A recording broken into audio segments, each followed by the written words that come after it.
Hey everybody, welcome back to Good Morning San Diego. Time now is 7:26. Over-the-line clinics are being held this weekend, and for women and the youth. Joining us now to talk more about how you can take part, Tom Doyle and Stephanie Watson. Stephanie on the outside rail, Tom on the inside rail. Welcome to you both as we get closer to when you think of events that are uniquely San Diego, how far is over the line in that conversation? It's like pretty much the fair and then over the line, right? Pretty sure we're at the top of the list, but I'm okay being, 1B with the fair at 1A. All right, so explain to people how long, give us the broad strokes of how Over the Line came to be. Sure, so Over the Line was a sport created here in San Diego down in Mission Beach. Handful of guys from our club were volleyball players waiting on a court. So the story I tell, pretty sure it's true. They grabbed some seaweed kelp from the water, threw it out there on one side, used the water line as the other, and just started hitting a ball over a line because they had a bat and a ball.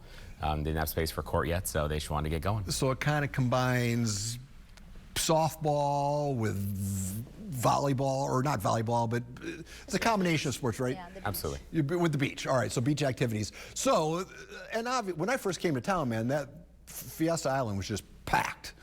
But the COVID kind of changed that, did it not? A little bit, yeah. We had teams drop in COVID. We had to cancel that 1 year, unfortunately, but we've been back ever since, trying to rebound it, trying to find new ways to get people involved, working with outside groups, softball leagues around town to get out there with new players. We brought in a new division called Commit a couple years ago that is a men's division playing with gloves. This year we have a co-ed division, can be 2 guys and a girl, 2 girls and a guy, whichever way you want to go. That'll play on Sunday. We're gonna have a media division on Sunday, hoping to have some KSI and Fox teams out there, so we'll see how that goes. We're doing whatever we can to try and get more people out there playing. And some of the things you're doing is having clinics. Yes. Because for people who don't quite get it, what better way to learn it than to learn from a Hall of Famer? An over-the-line Hall of Famer, Stephanie. Yeah. So tell us, is that part of the reason you just want to get more kids playing again?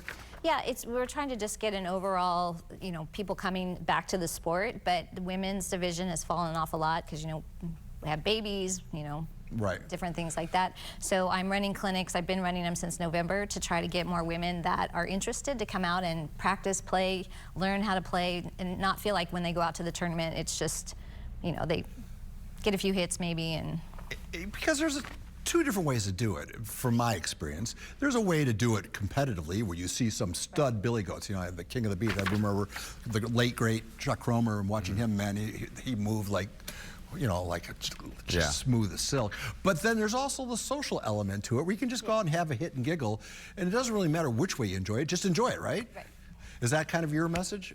Well, I'm competitive, so. Well, but I get that. World champion. But not everyone's going to be as good as you are. No, and for me, it's like, yes, there's a huge social aspect to the World Championships. I mean, there's cantinas with bands and music, and you can have drinks and cocktails and watch some really competitive over the line, or you can just go out and have fun and just be with your friends and enjoy the social aspect, like you said. And it's not that hard of a game to learn.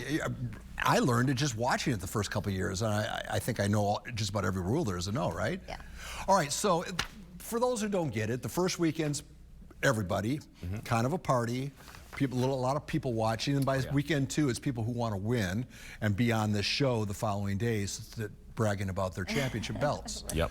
So, best way to attend, how would you give this people advice? Because, getting in and off the island can be a little tricky, right? Yeah, so we do have information on our website, ombac.org. Also, we do have rideshare drop-off lanes. We have a parking pass that we sell on our website that parks right across from the player's entrance, or the main entrance of the playing area. It's a $30 pass for both weekends, and you're a 5-minute walk at best from there, because parking around the island can be pretty tough.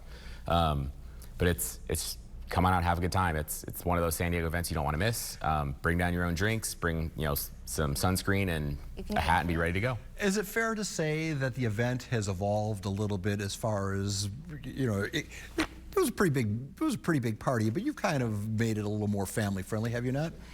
Second weekend more than first weekend. I mean, the first weekend is still the party, we always say there's the spectacle and the sport. So we've always had the sport. We know that's going to be there. We know the players are still there. They still give 110%, whether it's the casual players or the die-hard world champion Hall of Famers like Steph. So that's always going to be there. So we try and keep the spectacle there. So we're trying to work on new ways to get people out there, let them have a good time. We have different stands around the island where we're selling food and drinks.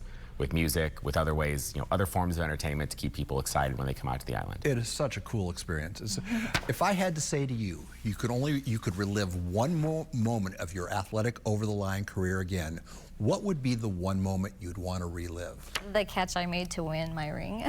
Please describe, set the table for us. What's the situation? Well, there's 2 outs, and we were ahead, but just to make that last catch to end the game was pretty cool. We had played the same team. It was our 3rd time playing them.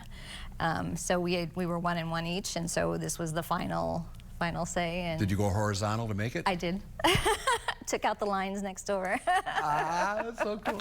I mean, there's athletic moments that you I have a moment that in my head, I relive every day of my life. It's funny how those moments just get burned into your memory banks, Because for me, there were few and far between. For you, I'm sure there were very numerous. All right, so as we wrap this conversation up, what do you want people to know?